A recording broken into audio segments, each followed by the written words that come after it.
Video ini saya buat untuk kalian yang baru lulus dan sekarang dalam kondisi nganggur. Ya, kita tahu bahwa kita semua sekarang dalam kondisi ekonomi yang nggak mudah ya. Banyak perusahaan yang melakukan PHK besar-besaran, yang dimana tadinya kalau kita lihat dari tahun lalu itu paling banyak memang perusahaan teknologi yang melakukan PHK. Tapi sekarang perusahaan-perusahaan di luar yang teknologi juga sudah melakukan PHK yang lumayan banyak ya. Terutama perusahaan-perusahaan yang kalah saing sama perusahaan luar, perusahaan China. Jadi banyak sekali perusahaan China yang masuk dan kemudian berkompetisi dengan perusahaan lokal dan perusahaan lokalnya kalah gitu. Dan saya rasa dalam beberapa bulan bahkan 1-2 tahun ke depan ini trennya akan masih berlanjut. Nah, untuk kalian yang sekarang dalam posisi nganggur dan sedang mencari pekerjaan dan bingung ya, nggak ada arahan, ini saya akan berikan 10 poin ya sebagai arahan untuk kalian. Ya, ini berdasarkan pengalaman saya pribadi karena saya juga dulu bekerja dulu ya sebelum saya berbisnis. Jadi saya itu bekerja sebagai engineer ya, sebagai teknisi, dan juga bekerja sebagai bankir selama beberapa tahun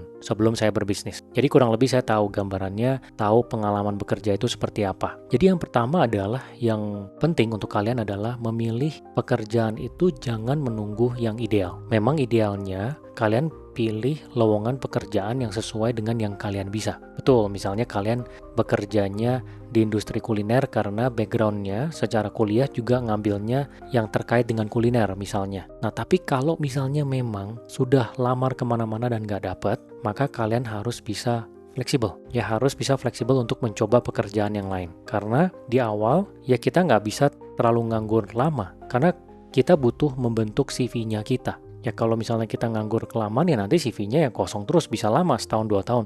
Bahkan ada orang yang saya kenal tuh, dia sudah 2 tahun nganggur, dia masih kekeh di industri yang dia ingin geluti, lowongan pekerjaan yang tersedia di industri tersebut. Nah, menurut saya ini agak kurang tepat gitu ya. Dan satu lagi opsi yang bisa kalian tempuh itu yaitu memilih lowongan yang umum pembelajarannya. Nah, ini contohnya seperti manajemen trainee di bank ataupun di perusahaan besar seperti Astra. Nah, itu umum. Kenapa umum? Karena memang kalau manajemen trainee itu kita masuk, kita akan diputar ke banyak divisi. Nanti setelah kita ngerti banyak divisi dan kelihatan kita kuatnya di mana, baru ditempatkan di satu posisi tertentu di divisi yang sesuai dengan kemampuan kita. Jadi menurut saya manajemen trainee oke gitu. Nah, tapi memang manajemen trainee ini saringannya juga susah. Ya, jadi balik lagi, kalau misalnya memang kalian juga udah apply ke manajemen trainee ke perbankan, ke perusahaan besar, kemana-mana nggak dapet, ya udah berarti balik lagi ke yang tadi saya bilang, harus fleksibel. Ya, coba untuk eksplorasi ke pekerjaan lain. Inti utamanya adalah dapat dulu kerjaan, ya supaya ada pemasukan, terutama kalau kalian sekarang masih bergantung dengan orang tua.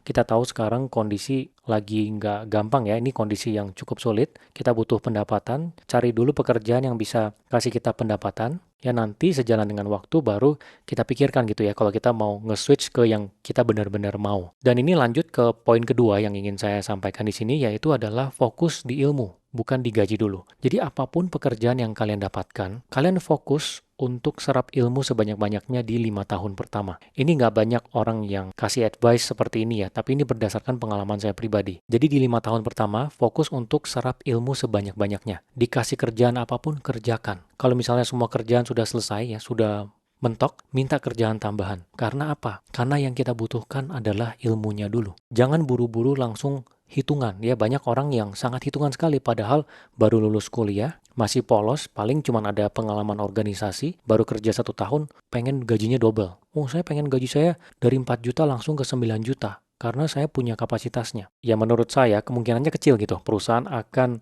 mengiyakan gitu ya. Kita lebih baik kita kumpulkan ilmu sebanyak-banyaknya dulu, fokus di 4-5 tahun pertama, baru nanti kita pikirkan setelahnya. Nah, ini lanjut ke poin ketiga. Setelah 5 tahun, habis-habisan belajar, serap ilmu di dalam pekerjaan yang kita lakukan, nah itu saatnya kita untuk upgrade. Upgrade gimana? Berarti kita sudah boleh mulai melirik ke perusahaan lain yang mungkin lowongan pekerjaannya gajinya lebih tinggi. Nah, ini juga sesuatu yang sangat umum ya di dalam berkarir. Setiap perusahaan itu punya kebijakan kenaikan gaji. Kalau misalnya kita ada di dalam suatu perusahaan, kerjanya lama, belum tentu gajinya tuh naiknya tinggi. Mungkin setahun naik 5%, naik 10%, naik 20%. Ya, nggak bisa langsung kali 2 gitu. Sedangkan kalau kita udah kerja 5 tahun, sebenarnya ada posisi-posisi senior yang mungkin itu gajinya udah double dari yang kita bisa. Misalnya tadinya kita adalah associate, terus di perusahaan lain sebagai senior associate gitu di pergudangan. Gajinya di sini 5 juta, di perusahaan lain ada tawaran 10 juta.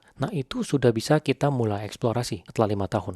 Karena kita sudah punya ilmunya, kita sudah geber habis-habisan di 5 tahun pertama, kita punya daya negosiasinya. Tapi ini tentu kalau perusahaan kita, itu seperti yang saya katakan ya, kenaikannya itu nggak tinggi. Balik lagi, setiap perusahaan berbeda. Ya, ada perusahaan-perusahaan yang mereka melihat gap ini. Jadi ketika satu karyawan yang tadi gajinya 5 juta, dia lihat, wah ini udah setara senior nih, seharusnya 10 juta, dia naikin ke 10 juta. Ada yang seperti itu, tapi tidak semua seperti itu. Makanya banyak sekali ya kalau kalian lihat di dalam dunia bekerja, di dalam dunia corporate, kalau orang pindah kerjaan beberapa kali, itu gajinya bisa lebih tinggi dari yang menetap di satu perusahaan. Ya karena balik lagi ya, sistem kenaikan gajinya itu nggak sesignifikan itu. Nah sekarang saya lanjut ke poin keempat, yang menurut saya ini penting juga. Jangan takut untuk pindah kerja. Ini saya sampaikan ke semua karyawan saya di bisnis yang pernah saya jalankan. Ya, dari dulu saya jalanin escape room, saya jalanin startup periklanan, terus saya pernah buka soju bar, sampai dengan sekarang saya menjalankan startup di bidang aplikasi, growing ya. Ini saya sangat open. Jadi kalau misalnya karyawan tanya, Pak, gimana ya saya bisa lebih maju lagi?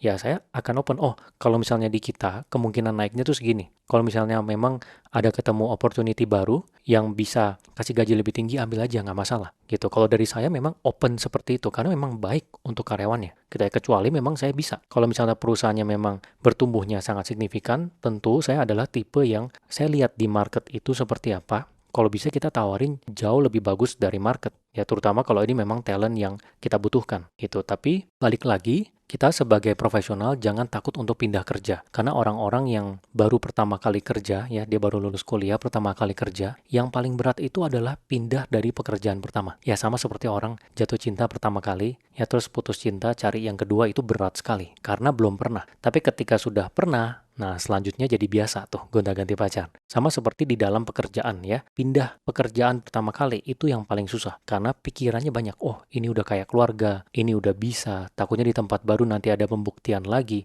Tapi nyatanya kalau kita sudah biasa pindah, itu nanti lama-kelamaan akan menjadi sesuatu yang ya biasa aja. Memang dunia profesional ya seperti itu. Karena saya berangkatnya juga sebagai seorang profesional dulunya, jadi saya nganggap itu adalah hal yang biasa, hal yang wajar. Nah, sekarang kita lanjut ke poin kelima ya. Ini penting sekali ya. Jadi membangun personal branding. Ini menurut saya salah satu yang sangat penting karena kita sudah ada di zaman digital. Semua tentang kita itu bisa dicari di online. Kalau misalnya kalian mau cari saya, kalian kan tinggal ketik Pak Win. Muncul tuh LinkedIn-nya, terus Growin-nya, cerita-ceritanya seperti apa. Itu membentuk personal branding. Nah, di sini maksudnya saya ini bukan bikin konten di sosial media. Mungkin kalau kalian nggak bikin konten video juga nggak masalah. Tapi paling enggak kalian punya LinkedIn, ya profil kalian itu dibenerin. Kenapa? Karena seiring dengan karirnya kita naik, ketika ada peluang pekerjaan yang mencari lewat headhunter, kadang pekerjaan itu bukan selalu kita apply ke lowongan kerjaan yang ada. Kadang kalau posisinya kita sudah naik ya di level manager, senior manager, kepala divisi, itu ada yang namanya headhunter. Mereka mencari.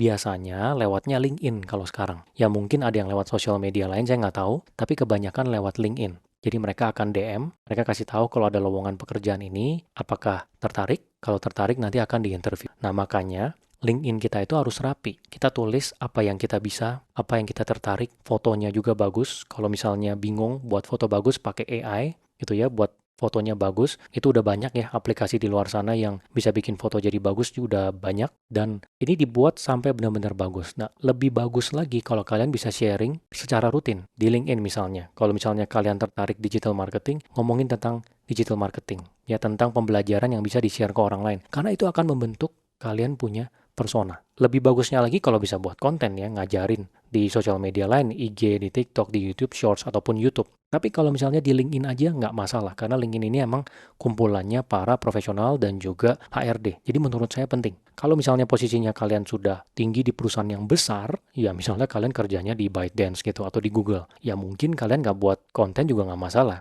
Dengan basis bekerja di sana tuh sudah membuktikan kalian orang yang capable karena masuk di perusahaan besar itu tuh nggak gampang. Tapi kalau kita masih kerja di perusahaan yang biasa, ya kita harus ada effort untuk mempoles gitu karena ini persaingannya ketat. Ini dalam 10 tahun kan akan ada AI agent, akan ada robot. Lowongan pekerjaan akan menjadi lebih sedikit. Jadi akan lebih kompetitif lagi karena jumlah manusianya banyak. Jadi kita harus pupuk dari sekarang personal branding. Nah, ini lanjut lagi ke poin ke-6, jangan bandingin diri kalian dengan orang lain. Ini penting ya. Ini nggak cuma sosial media secara umum, Tapi di dalam karir juga seperti itu. Setiap orang itu punya timeline-nya masing-masing. Ya jadi kalau kalian misalnya lihat, wah ini ada orang teman kalian baru masuk kerja dia sudah dapat 40 juta gitu ya, karena dia kerja di industri oil and gas. Ya udah, itu memang dia punya ranah. Mungkin memang dia kuat di sana. Kalau kita bukan oil and gas ya jangan sampai, oh oil and gas ya udah gue ke oil and gas deh. Nanti kalau kita gitu terus, lama-lama ya kita mengerjakan yang kita nggak passion, atau kita nggak suka, ataupun yang kita nggak kuat di sana. Karena balik lagi menurut saya idealnya, kita bekerja di sesuatu yang memang kita mau kita dalamin ya. Entah apa itu sebutannya, orang bilang passion, tapi intinya kita mau untuk mendalami itu, dan kita memang di situ gitu, kita punya jiwa. Paling ideal seperti itu. Jadi jangan membandingkan diri kita dengan orang lain. Ya karena ya secara umum kita tahu ya setiap orang tuh punya timeline-nya sendiri. Ya ada orang mungkin baru masuk kerja dia gajinya 40 juta, setelah itu naiknya 50-60, tapi kalian mungkin awal 8 juta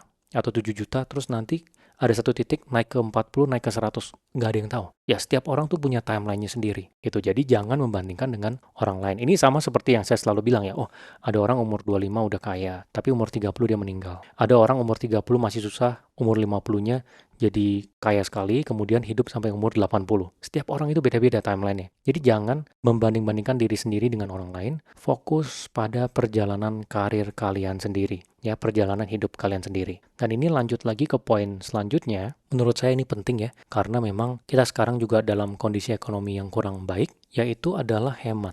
Ya kalian harus belajar untuk hemat dari sekarang ini. Ya kalau bisa, ya dari sebelum nonton video ini sudah hemat. Tapi kalau kalian baru nonton video ini dan baru sadar pentingnya hemat, kalian harus dari sekarang. Kenapa? Kalian bayangkan, ini sekarang market lagi turun. IHSG lagi turun. Ya mungkin bisa di bawah 5.000 ya, ini udah di bawah 6.000 kalau nggak salah. Kalau kalian punya pelornya, punya uangnya, ini kalian bisa lipat gandakan uang kalian. Misalnya kalian berhasil menabung 200 juta nih, sampai dengan sekarang. Terus kalian pecah ke beberapa saham, ya di saat harganya turun habis-habisan. Nanti setelah 1 tahun 2 tahun ternyata kali 2 kali 3 langsung jadi 600 juta gitu. Jadi ini momen yang sayang banget gitu kalau dilewatin. Setiap beberapa tahun ya 5 tahun 10 tahun itu pasti ada momen ini. Jadi kalian harus belajar untuk hemat. Pengeluaran yang nggak perlu udahlah, nggak usah dulu lah. Intinya di saat muda kita itu grinding itu intinya kita akan berusaha terus untuk keras gitu ya pada diri sendiri supaya nanti tuanya enak. Ya, apalagi di ujungnya ya, seperti yang saya selalu bilang, ujungnya jangan sampai nggak pegang uang. Di ujung ketika kita pensiun, kita harus pegang uang, supaya nggak susahin. Dan kita bisa hidup dari bulan ke bulan tanpa harus kerja. Ya, jadi di awal-awal, jangan buru-buru mau hidup mewah. Ya, jangan baru dapat gaji gedean dikit, langsung mau nyicil mobil. Dapat gaji gedean dikit lagi, nyicil rumah, KPR. Yang ada nanti kalian mati. Ya banyak orang yang berat banget loh, gara-gara dia maksain diri untuk nyicil rumah. Ya pada saat bunganya fix, dia masih bisa. Tapi tiba-tiba pada saat floating, nah itu kan marketing tuh kan ngomonginnya fixnya doang. Pada saat floating itu kali 2,5 gitu. Dari tadi cicilannya 20 juta, naik jadi 45 juta. Itu berat, gak gampang. Dan banyak sekali orang yang jadinya nunggak gitu, jadi rumahnya tarik balik karena kan rumahnya menjadi jaminan ya ketika kita ngambil KPR. Jadi saya harap kalian di sini bisa lebih peka lagi. Tonton aja video yang saya ngomongin tentang bagaimana cara untuk menghemat, tapi intinya kalian harus ingat dari sekarang harus belajar untuk hemat. Ya sudah masuk dalam dunia bekerja kan. Kemudian ini lanjut lagi ke poin ke-8 ya. Setiap orang itu beda-beda. Ada orang yang tahu dia punya arah hidup mau seperti apa dari awal. Ada orang yang nggak tahu dia punya arah hidup itu seperti apa. Jadi kalau kalian ini masih posisinya meraba-raba, kalian bekerja sambil cari arah hidup. Maksudnya apa? Jadi misalnya tadi nggak ketemu pekerjaan yang sesuai dengan yang kalian kuat. Cari kerjaan yang bisa hasilin duit dulu. Nah sembari kalian mengerjakan ini, kalian coba semua hal. Coba fotografi, coba videografi, coba editing, ya coba bikin konten, coba bisnis, terserah apapun itu. Coba supaya kalian tahu yang mana nih yang mau didalemin. Karena kalau misalnya nggak dicoba, nggak bakal tahu. Saya juga gitu. Ya jadi caranya untuk tahu kita arahnya itu mau kemana yang sesuai dengan yang kita sukai, yang kita mau dalemin banget gitu ya, jadi yang terbaik, itu kita coba banyak. Jadi jangan lupa untuk mencoba-coba ya, jangan hanya bekerja doang. Dan ini lanjut lagi ke poin ke-9, yaitu pentingnya untuk menambah ilmu kepala. Ini saya ulang-ulang terus, karena memang ini penting banget. Ya kalian kalau nggak percaya silahkan renungkan 5 tahun lalu sebelum kalian kuliah dan sekarang, bedanya apa? Ini kan video saya spesifik buat orang yang baru lulus kuliah ya. Bedanya apa? Ataupun kalau kalian di sini sudah lulus kuliah beberapa tahun, coba bayangkan 5 tahun lalu dan sekarang. Bedanya apa? Kenalannya kalian dan isi kepala kalian. Kalau kalian sekarang balik ke 5 tahun lalu, kalian akan melakukan banyak hal dengan berbeda. Kenapa? Karena isi kepalanya berbeda. Makanya, kalau nanti sudah dapat uang, ada sedikit yang dialokasikan untuk menambah ilmu. Dimanapun itu, ikut workshop offline, ya ikut komunitas bisnis, belajar secara online, ataupun ya luangkan waktu kalau misalnya mau gratis ya di YouTube, liatin yang edukasi, dengerin yang edukasi sebanyak-banyaknya. Misalnya yang seperti ini ya yang saya ajarkan di sini gitu. Jadi supaya apa? Karena kita memang nambah ilmu itu nggak cuma dari yang pekerjaan kita. Ya karena di luar itu banyak sekali yang masih bisa kita pupuk. Misalnya ilmu gimana public speaking, cara bikin CV yang bagus. Ya kalau misalnya kita mau bikin konten, cara bikin konten. Ya cara personal branding. Itu kan semua ilmu yang nantinya efeknya akumulatif tuh. Bisa kita pakai dalam 10 tahun, 20 tahun ke depan, 30 tahun ke depan gitu. Jadi ingat ya kalian harus agresif nambah ilmu.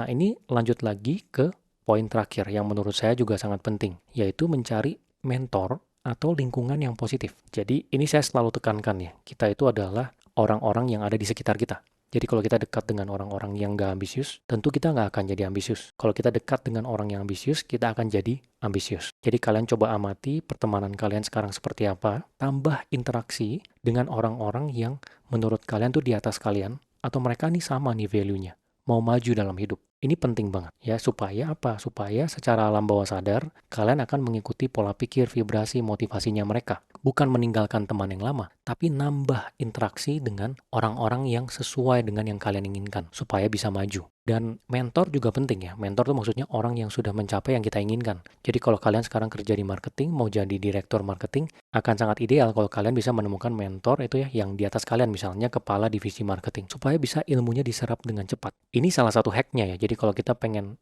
cepat gitu ya mencapai sesuatu, kita harus tanya ke orang yang sudah mencapai itu. Misalnya mau jadi YouTuber, tanya ke YouTuber yang sudah jadi, yang sudah mateng, views-nya selalu tinggi, nanti dia akan sampaikan ke kita yang penting-pentingnya. Gitu. Jadi kita menanya ke orang yang tepat. Dan mencari mentor ini bukan sesuatu yang mudah ya, karena memang kita harus eksplorasi, ikut komunitas, dari kenalan punya kenalan, dan mentornya juga harus mau. Ya misalnya sebulan sekali gitu ketemu dan kita traktir makan, untuk kita tanya-tanya, nggak semua orang mau. Tapi kita kalau memang mau maju, ya kita perlahan harus cari, harus eksplorasi gitu. Jadi saya harap 10 poin ini bisa berguna ya bagi kalian yang sekarang posisinya nganggur dan sedang mencari pekerjaan. Ingat, ya tetap semangat karena kalian ini masih muda, waktu masih panjang, dan saya doakan kalian semua semoga sukses ya.